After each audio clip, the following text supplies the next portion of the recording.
A ship found drifting, crew missing, no signs of a struggle, only questions, endless unanswered questions.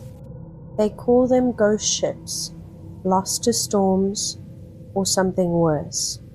Some vanish forever, others return empty, silent, and cursed. From real-life disappearances to maritime legends whispered on every coast, we're following the phantom wake of vessels that were never meant to return. This is The Story Seekers, where the line between history and haunting blurs with every tale we tell. I'm Laura. And I'm Shanae. Grab your lantern, steady your nerves, and step aboard. The tide's already pulling us in.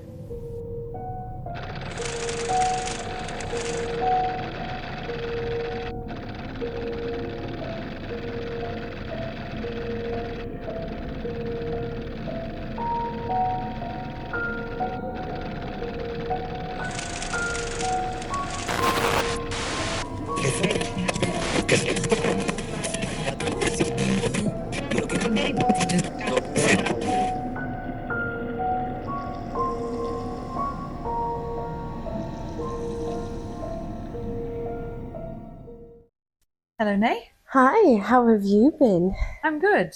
Yeah, I've been looking forward to doing this one. It was kind of a random topic to choose, but I'm surprised how supernatural it is. I did not know anything about. I saw a TikTok Yeah. of a ghost ship, and then I just went, we could do that. Yeah. No, it's been really good. I've enjoyed looking into the history, but I've definitely focused on one particular ship. So have I. I'm quite excited for my story today. It was really because I did a little bit more research before I wrote the story just to get the dates and a little bit more fact checking Yeah. because I want the story to sound believable. Okay. Cool. Yeah. Shall we pull a card for the podcast? Yes, let's do a tarot. Okay. This week's tarot is King of Wands. And Oh. the card is like a beautiful phoenix. It's got fire on its wings. Looks like a little bit like a peacock, but I'm guessing it's a phoenix. The King of Wands. Let me look that up. The King of Wands. Did you pull it upright? Yeah. Okay. The King of Wands embodies leadership, confidence, and passion. He's often depicted as a charismatic and visionary figure, holding a wand that symbolizes his creative energy and drive. His regal attire and the symbols surrounding him, such as a lion and salamander, represent fire, strength, and the ability to overcome obstacles. The King of Wands encourages taking initiative, pursuing passions, and leading with courage and enthusiasm. I think that's what we're doing at the moment. I agree. Yeah, all of these episodes have been going really well. We've kind of got our flow now. We do. And especially with this theme, overcoming obstacles, I feel like kind of goes back to the sea again. Just imagining myself in this position as a crew member is quite a daunting feeling. Yeah. Oh, very controversial past if you look into pirates. Yeah. But I'm quite excited. But how are you feeling today, Laura? Yeah, I'm feeling very zen now I'm home. You've been working really hard. Yeah. Laura's it's been a long day. Laura's going on a little holiday soon. Yeah.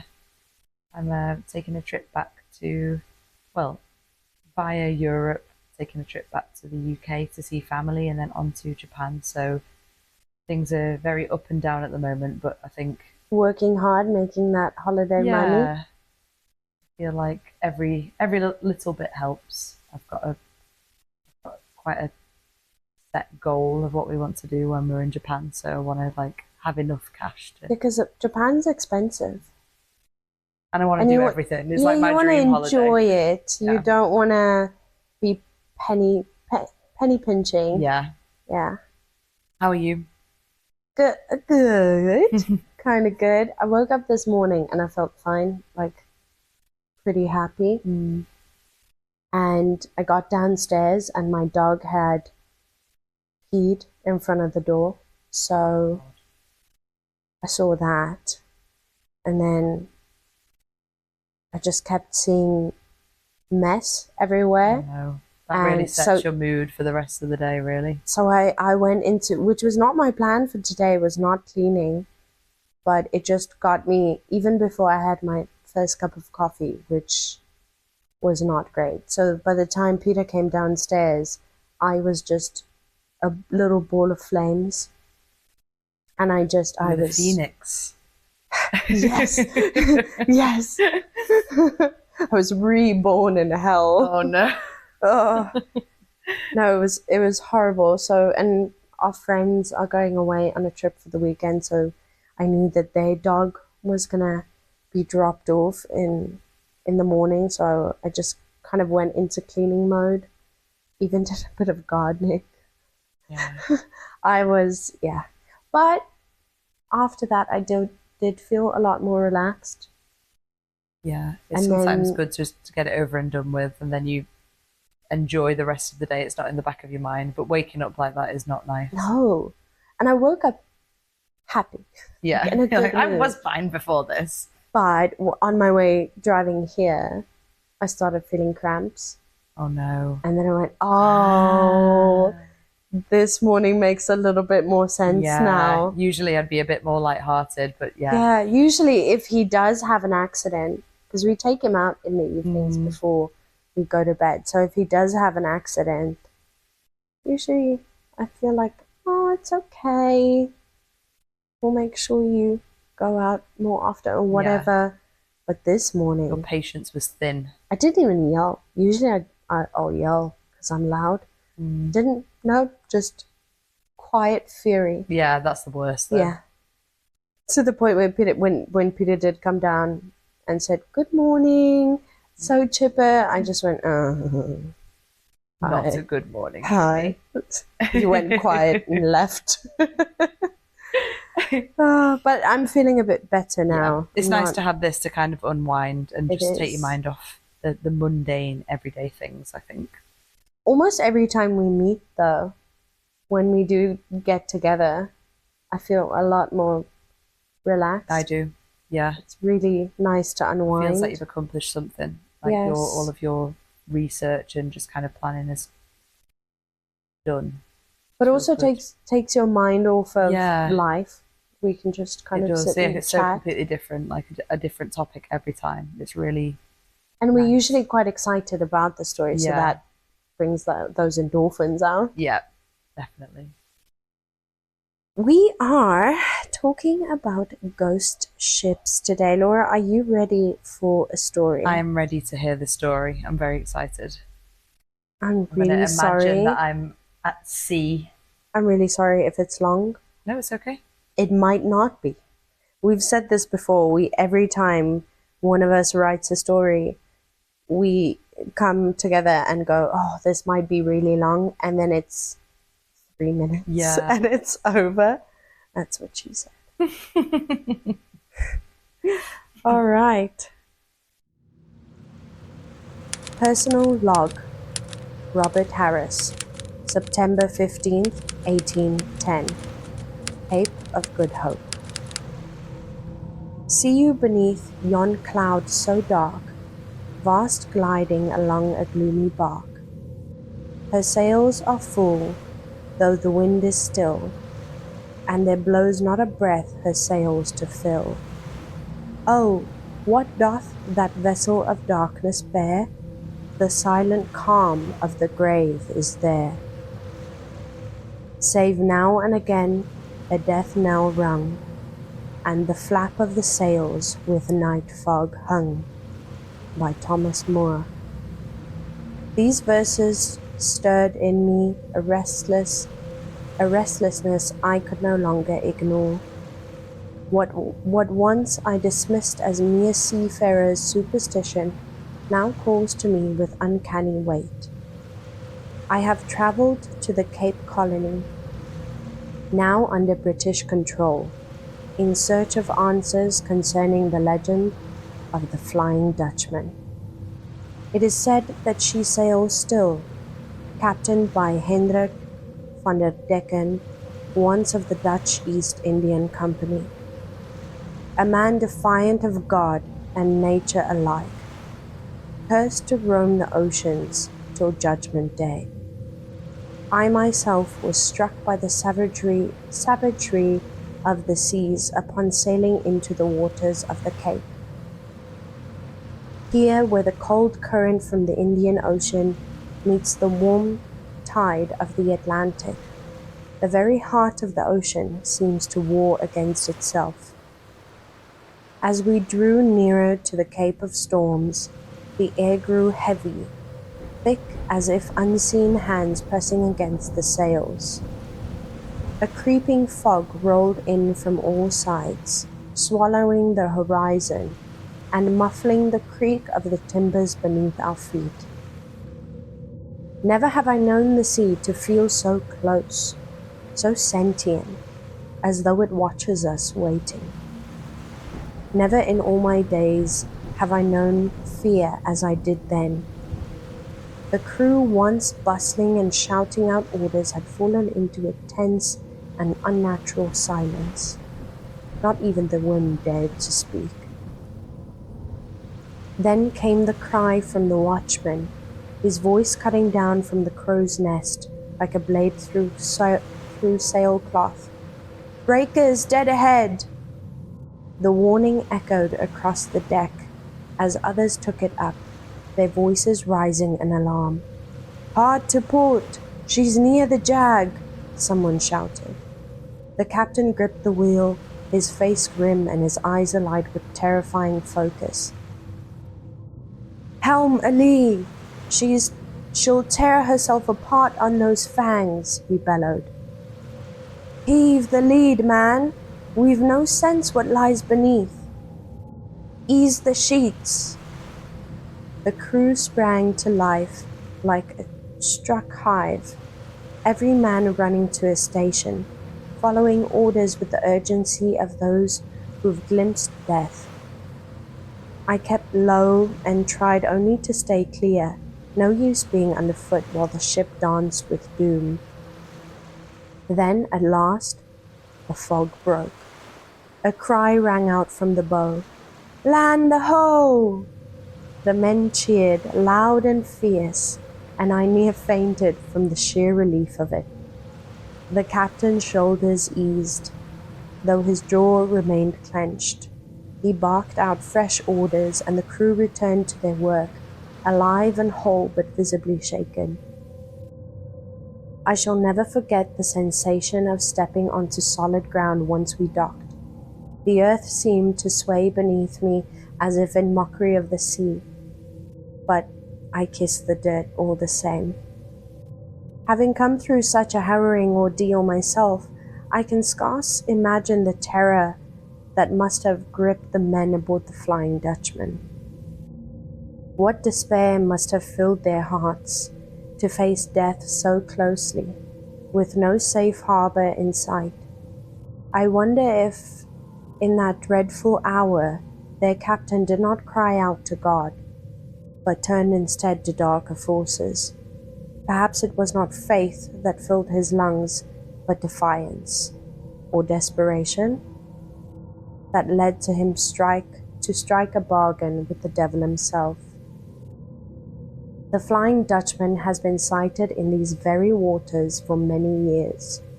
A ghost ship adrift on cursed tides, glimpsed only by those who live to tell the tale. Thus far, I have exhausted every lead I could find in the colony. Sailors speak in riddles, and the locals prefer silence over superstition. All the paths, however, seem to point to one final name: Dead Man Duffy. He is said to haunt a local drinking hole called the Broken Compass, a place where the rum flows faster than reason, and the truth lies buried beneath slurred tongues and sea shanties. I intended to seek him out this evening, and pray he's not too deep in his cups when I find him. If the tales are true, he may be the only man still living who has seen the Dutchman with his own eyes. September 16th, 1810, evening. The Broken Compass, Cape Colony. I found him, slumped over a half-empty tankard in the far corner of the tavern. Dead man Duffy looked every inch the ghost of a man. Hair like salt-rimmed rope, skin like sun-cracked leather, and eyes that stared through you, not at you. The other patrons gave him a wide berth, either out of respect, fear, or the heavy stench of sweat and rum.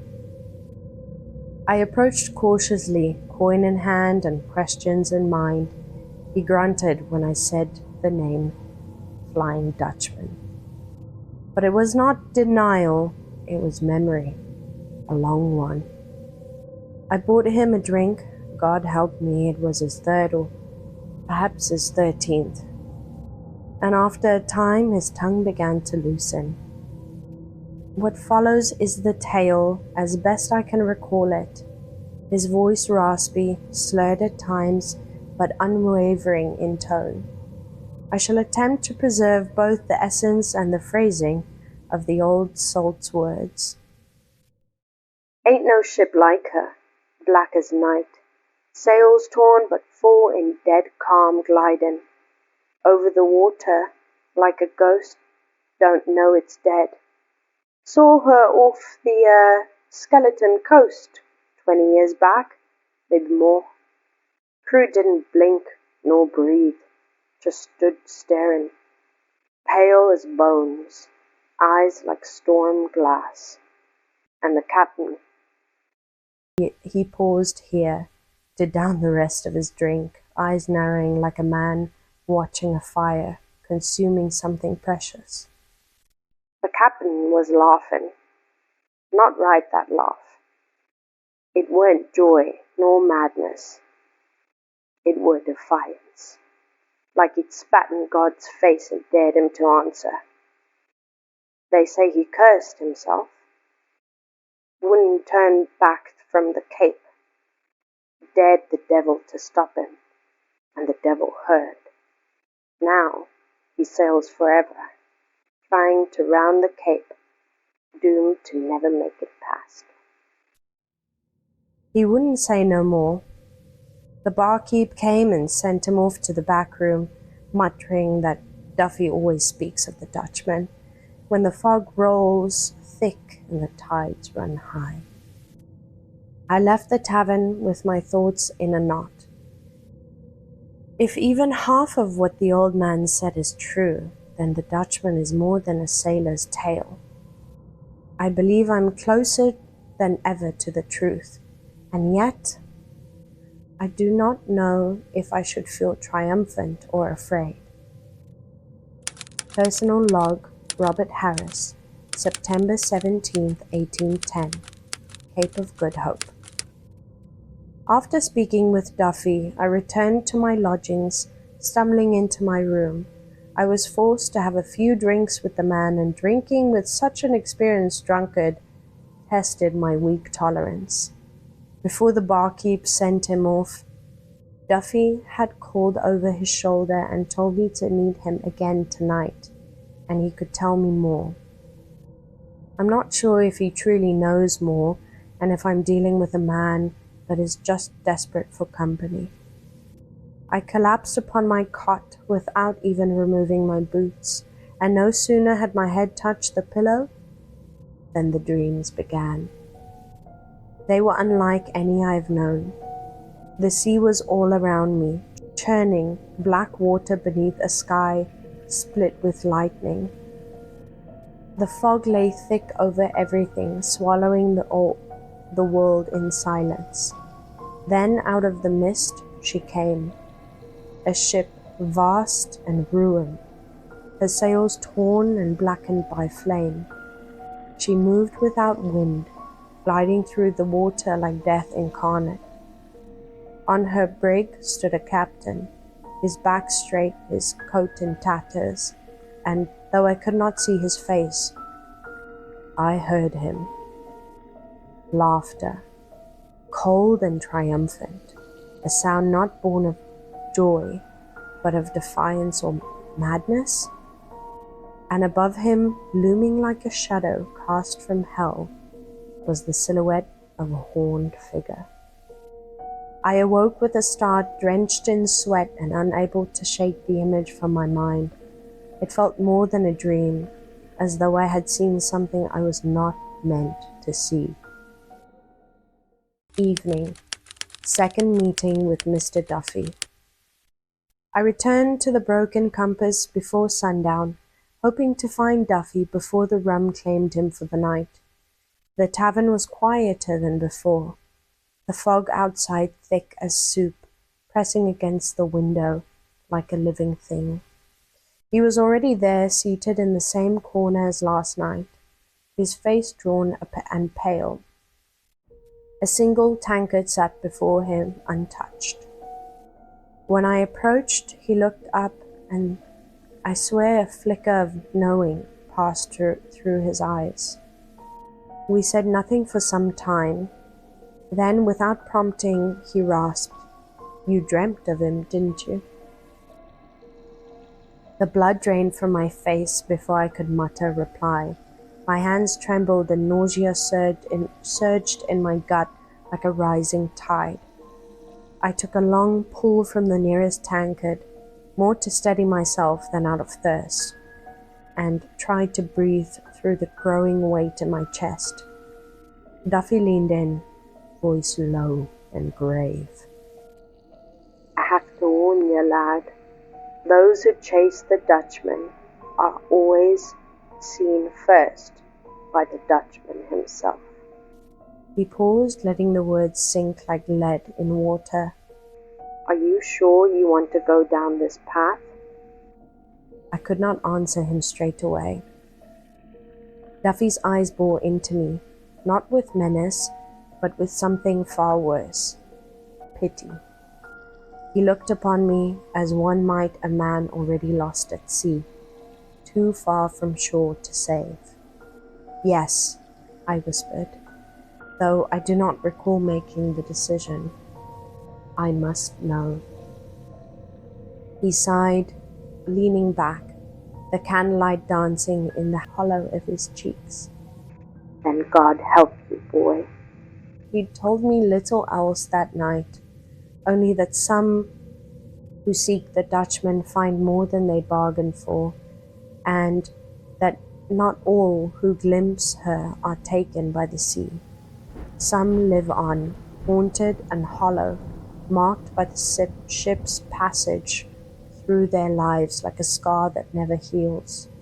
When I left the tavern, the fog had thickened, and the streets were empty, and the sea sounded louder than before, as though it had drawn closer somehow, pressing against the land. Personal log, September 18, 1810, Cape of Good Hope. My dreams are no longer mine. The ship returns each night closer now. I hear the creak of the timbers. I smell the salt, the smoke. Sometimes I think I wake to the sound of sails unfurling outside my window. Last night I dreamt I stood upon her deck. The horned figure was gone, but the captain turned to face me. He had my eyes. The fog clings to the harbor this morning, thicker than ever. No ship sails today. Something calls from the sea. I feel it. If this is to be my final entry, then let it be known. I went seeking a ghost, and I fear it has found me first.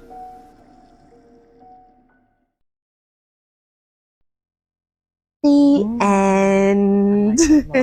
It was It was long. No, it's good. I really like how it's broken down into like the different like accounts of what he's talking about. It's like a diary entry. I really liked it. That was the idea. And he seems like, I don't know, like the way you've written his character just seems quite normal, and you can't.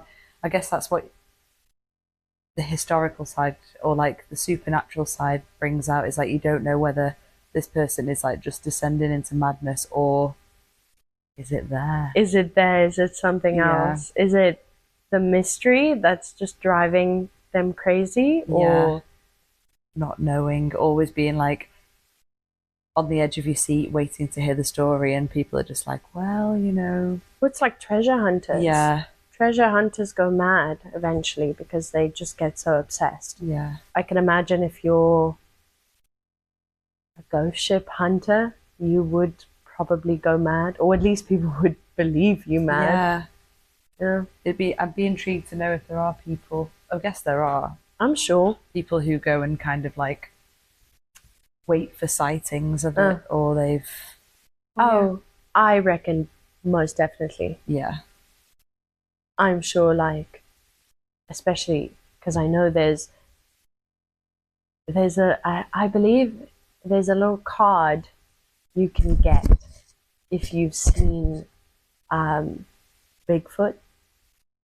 There's like, really? Yeah, there's like a little card you can go like, oh, I've seen Bigfoot. Okay. Yeah, so there's definitely an occult following behind it. And especially with it being ships as well, people are going to automatically be interested. And also, there's no historical evidence that this ship ever existed. There's like references to a ship, but nobody knows for sure. That's true. So it's like it adds to the mystery. I would love to see it. Tell us the history, Laura. Let's get to know. After the story, I honestly feel like that was more historical than my history. I think I did go a little into the research because I don't know, I wanted it for some reason to sound authentic. Yeah, no, it really did. It really, really worked. I wanted to touch on the fact that a few of our podcasts have actually had references to the sea. Why do you think that is? We've spoken about this before, but do you think there's something supernatural about what lies beyond the surface? Or do you think sometimes apparitions and ghostly sailing stories are the product of just like being isolated, or like in your story, you know, people drinking and telling tales? I know we've spoken about this briefly, but why do you think people always kind of gravitate towards the ocean? Well, I think there's multiple reasons. I think one of the big ones is the fact that we know so little about the ocean, but also I'm not quite sure if it's called the same thing, but I know if you've been at sea for a long time, there is a bit of a mirage, like a lot of people see things like in the distance, upon the horizon. That's interesting because you think it'd be the other way around, because people have been at sea so long. They're like, they can spot signs of, do you know what I mean? Like they don't see things as easily, if that makes sense. It's the same thing if you're wandering the desert, that you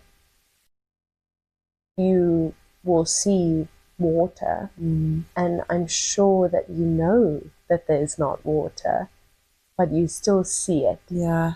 And seeing is believing. That must be a horrible feeling, knowing that there's there's a possibility that it's fake. Like not fake, but like it's not real, but your you can't eyes distinguish between reality. I think so. And also, like you said, there's a reason that rum is so famous for drinking on ships. Not that they prefer rum to water. Rum just doesn't go off as quickly as water. Yeah. So you can drink it for longer. And it's gonna mess you up. And it's gonna mess you up. And I'm sure they have eventually get up really high tolerance, but still, there's still gonna be nights where people are drunk on the brig and Yeah. see things, hear things. Or how many times have you, when you were a kid and you were at a sleepover and you were all telling ghost stories, how many times did you just start hearing stuff? Yeah, it's always like the added creepiness once everybody's been like on the same bandwagon, everybody's talking about the same thing, you automatically, your brain just... I can imagine on a ship with the crew, they're all mates, at least most of them. They're going to have nights where they'll have a few drinks and swap stories. Yeah. Maybe creep each other out. And we mentioned this with the sirens as well, like people always want to kind of have one up on each other. Definitely. Like there's going to be times at sea when it's so dramatic, like you're facing a storm and you're trying to like basically fight for your life, but there's going to be times where it is boring. Yeah. Like when it's calm and everybody's bored and you're waiting and waiting and waiting. Is that when things kind of heat up a little bit and people have like a sense of like the dramatic? Or is it... Yeah, imagine you're on a ship and I don't know, late evening or late afternoon, sun's going down, and you hear a creepy wail of a sound. I promise you there's going to be at least one guy that goes, oh, that's a sea monster. I've heard of them before. And then everybody wants to share the story. Yeah, just go with the story. Make sense of it. Yeah. Because especially back then, people, that's their experience for that. Like, they didn't have like a resume. How many times they've been to see the stories and what they've seen and what they've encountered is their like experience. Yes. So you're automatically going to trust like your elder. If you're like a young guy going on a voyage, you're going to respect somebody who has stories compared to now. Especially if they're older, because I feel like people used to die a lot younger. Yeah. So like, if you do meet an older man telling you these stories, you're most likely going to believe him. Yeah, definitely. I would. Someone that old, maybe he's 50.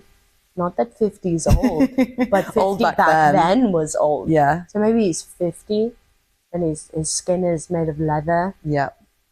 You're just going to listen tell a tale. He can tell a tale. You're going to listen to that man. Definitely. So, yeah, today I'm going to talk about ghost ships, also called phantom ships or ghost boats. They're vessels found adrift with no crew or surrounded by mystery, often said to be haunted, cursed, or involved in paranormal events. And the term also includes mythical ships that reappear as apparitions, which is the Flying Dutchman. There are a few other examples I wanted to mention. I just want to say we didn't agree on the Dutchman. We just both kind of landed on the Dutchman. Yeah, definitely. Per chance. It's interesting because I thought it was a real ship. Honestly. Same. Like most things when we do these podcasts, I'm like, I thought this was real. Yeah. This doesn't exist. The power of a legend. Some of them were real. So we've got I wanted to note them first. So the Mary Celeste. It was a real ship found adrift in 1872 in the Atlantic Ocean with no crew aboard it. Everything else was intact. The cargo, the food, the supplies. But the people were gone without a trace. No signs of violence or struggle. Still considered one of the greatest maritime mysteries. What's the ship's name? It's called the Mary Celeste. Oh, okay, that's the other famous one. Yeah. I know very little about. Is it a British ship? I don't know. In the Atlantic Ocean. I'm going to guess it was. I could be wrong. Maybe. Let us know. Yeah. Let us know in the comments. Where is the Mary Celeste from? They've got also the SS Beijimo, an Arctic cargo ship abandoned in 1931 after it was stuck in ice. It continued to be spotted adrift for nearly 40 years, floating around Alaska and northern Canada. Locals have dubbed it the ghost ship of the Arctic, and that is what the Ghost Ship movie is based on. I was just about to... Literally, as you were talking, I had a little memory unlock. Yeah, great movie. I Back in the watched day, that was a good movie. I watched that movie. For those of you that don't know, I'm a baby, and I'm an old lady. Laura's a little bit older than me. I was way too young when I watched that movie. Yeah, that was really graphic. To really any South dark. Africans listening, I watched this on ETV. If you're from South Africa, you'll know. Late night ETV TV channel. I watched this movie, and I feel like I watched it alone because I can't imagine that my mother would have let me watch this. Yeah, you've definitely put the TV on late night, and you're scene hooked. that I remember most vividly. Laura just did a slicing motion.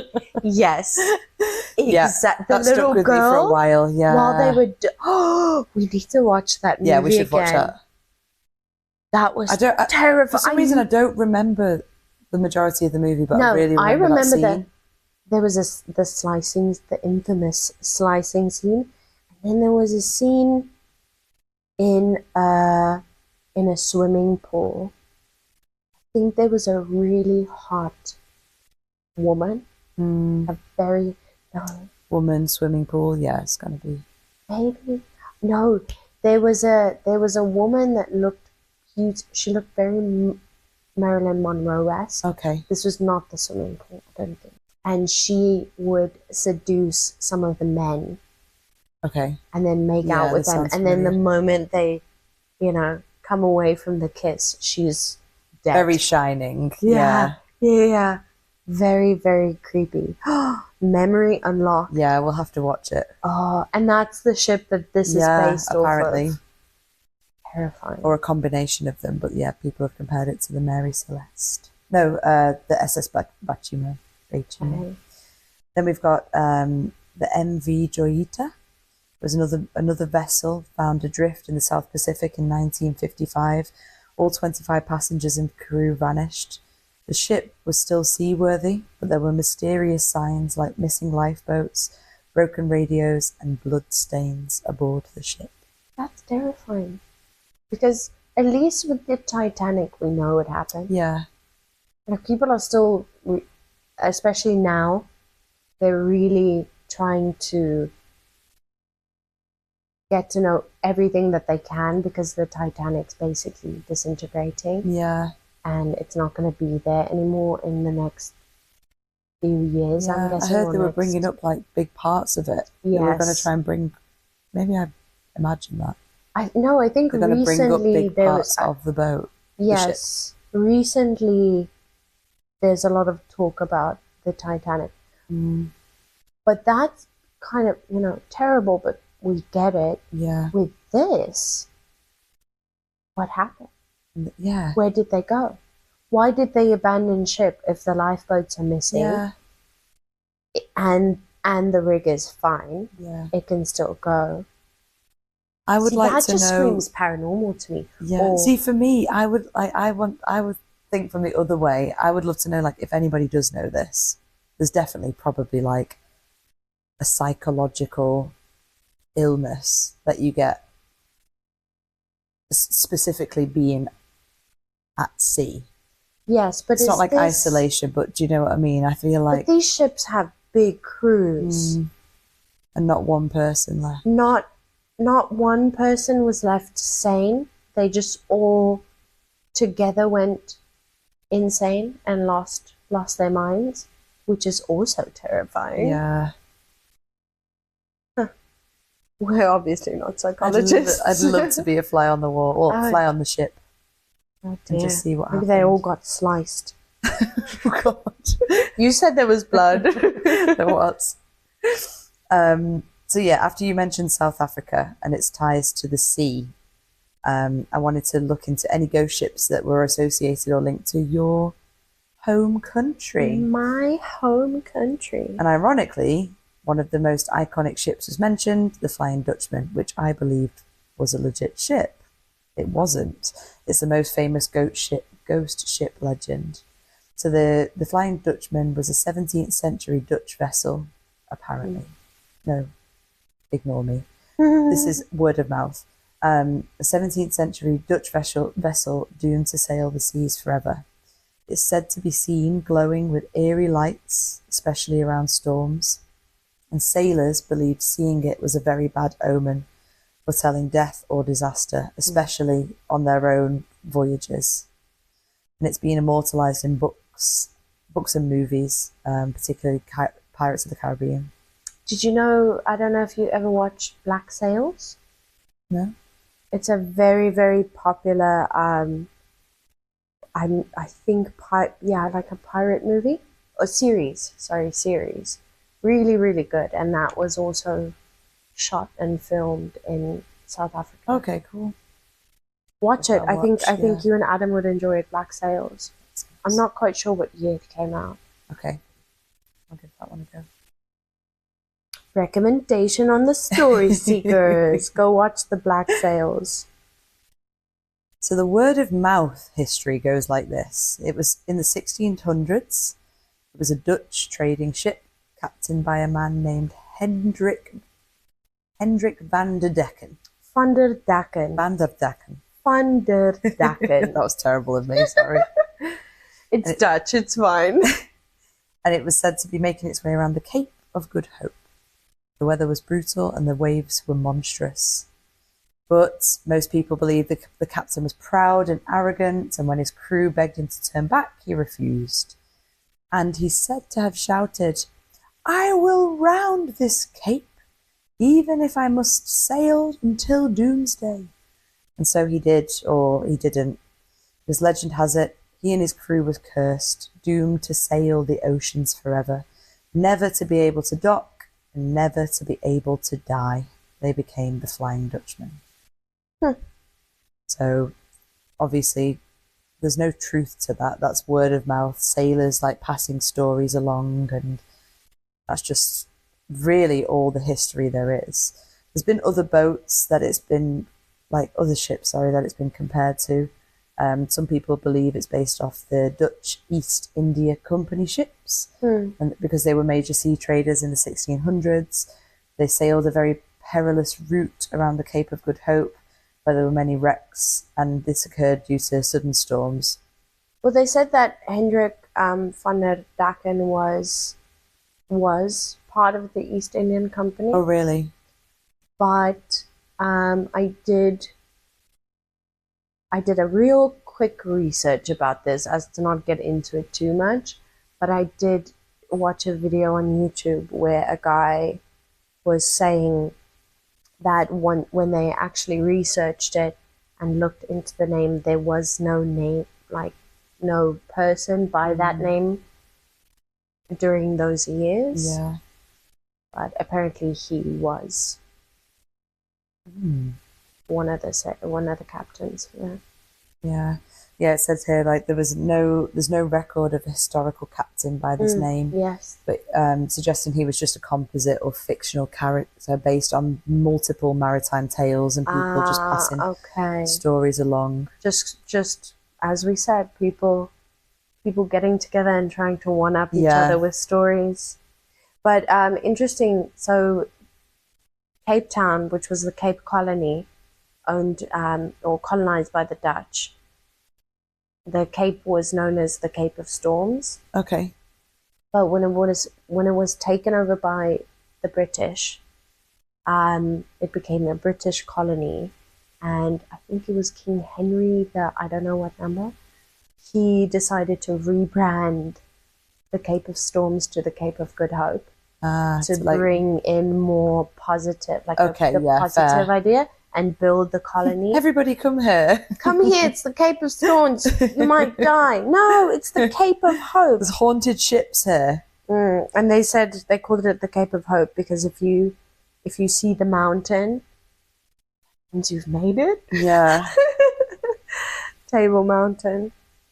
So it says here, the combination of mirages, sea fog and strange weather patterns can cause optical illusions, making ships appear to float above the sea, possibly giving rise to ghost ship stories. And then there's a lot of maritime superstition.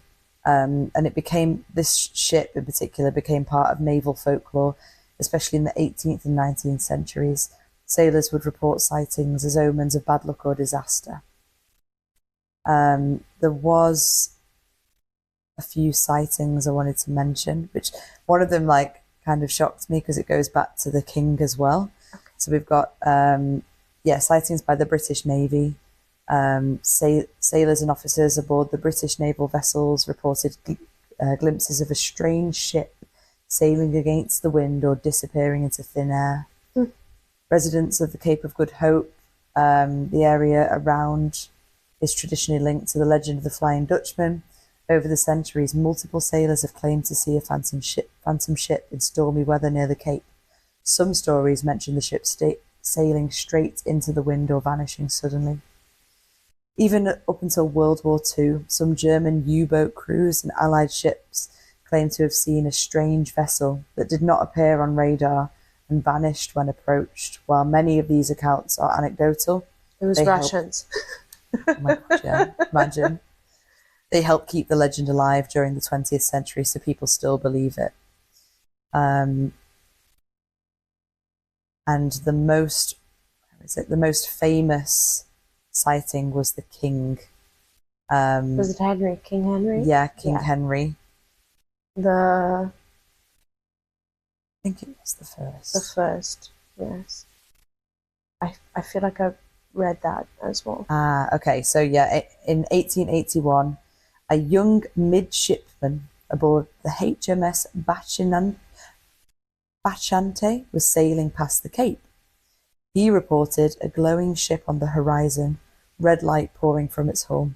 It crossed their path silently and then vanished. The boy's name, Prince George, later known as King George V of England. Okay. Hours after the sighting, the sailor who first spotted the phantom ship fell to his death from the rigging. Coincidence or curse? Probably so shocked he just threw himself over. Also drunk. Right. So wait, so it wasn't Henry, it was King George. So it was the prince, and it was King George. Okay. George V. Okay. Yeah. But yeah, unfortunately, there's no actual historic evidence of the ship ever existing, just a few sightings, and then I'd be intrigued to ask people who live there what their experience I think is. the last sighting, though, was a very long time ago. Yeah. I don't think there's been a lot of sightings. I've been to Cape Town. Not a lot, but I've been there a few times. And the coast is filled with ships. There's going to be, of course, if it's a wooden ship, a sail ship. And it's notoriously just really like choppy there. Yeah. It's not. It's bad. Yeah. It's bad. I know it's like famous for surfing. Yeah, we have some of the biggest monstrous waves there. But the sea is ice. It is the cold, like ice cold. I've been in, when we went on our school trip, we had a dip, and it's like taking one of those cold plunges. It is incredibly cold. And we went in there without wetsuits. I don't know how we did it, but we went in there. It's good for your well-being. Yeah, the teachers didn't even watch us. They just went, "Oh, you guys go in. Enjoy. We're going to wait here." And it was in summer. Spring. Oh, God. It was horrible, but we enjoyed it. We were young. Yeah. But it is really, really, it lives up to its name. Yeah. That's all I'm saying. I would love to go. I'd love to see that. But if I saw a wooden sail ship, I would probably think they're filming something. I probably wouldn't jump to go ship. Not now. No. Maybe back then it makes sense. That's it for this episode of The Story Seekers. Thanks for joining us on this eerie voyage throughout the world of ghost ships, where legends and mystery sail on the endless tide. If you enjoyed this episode, don't forget to like, subscribe, and leave a comment. Your support helps bring these haunting tales to more curious listeners. And we want to know, do you believe these ghost ships are just the echoes of tragic disappearances? Or is there something more sinister lurking out there on the open ocean? Goodbye. Goodbye. Goodbye, driver. Bye bye.